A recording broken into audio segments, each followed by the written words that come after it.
Hello everybody. Today there are some 2.2 million people behind bars in America. Millions more are on parole or probation. All told, we spend 80 billion taxpayer dollars each year to keep people locked up. Many are serving unnecessarily long sentences for nonviolent crimes. Almost 60% have mental health problems. Almost 70% were regular drug users. And as a whole, our prison population is disproportionately Black and Latino.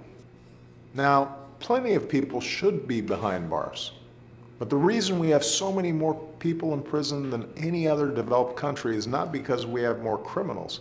It's because we have criminal justice policies, including unfair sentencing laws, that need to be reformed. We know that simply locking people up doesn't make communities safer. It doesn't deal with the conditions that led people to criminal activity in the first place, or to return to prison later.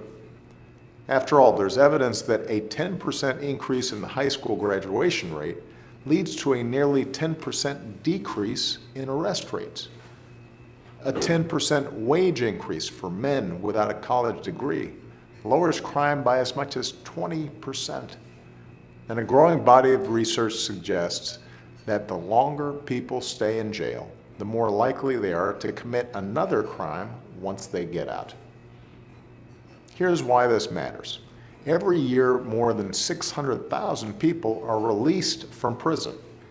We need to ensure that they're prepared to re-enter society and become productive, contributing members of their families and communities, and maybe even role models.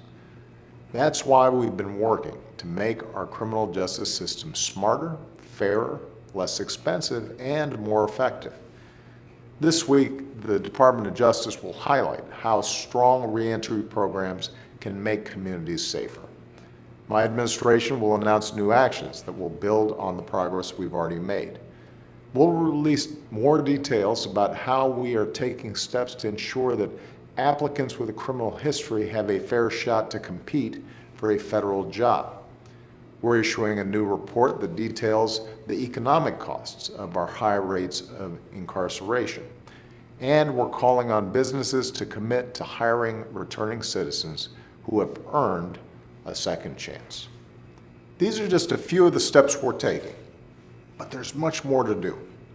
Disrupting the pipeline from underfunded schools to overcrowded jails, addressing the disparities in the application of criminal justice, from arrest rates to sentencing to incarceration, investing in alternatives to prison, like drug courts and mental health treatment, helping those who have served their time get the support they need to become productive members of society.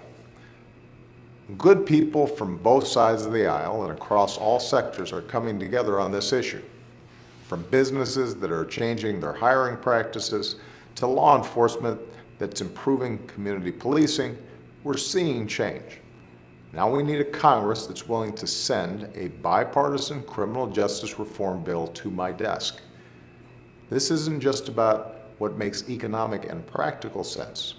It's about making sure that we live up to our ideals as a nation.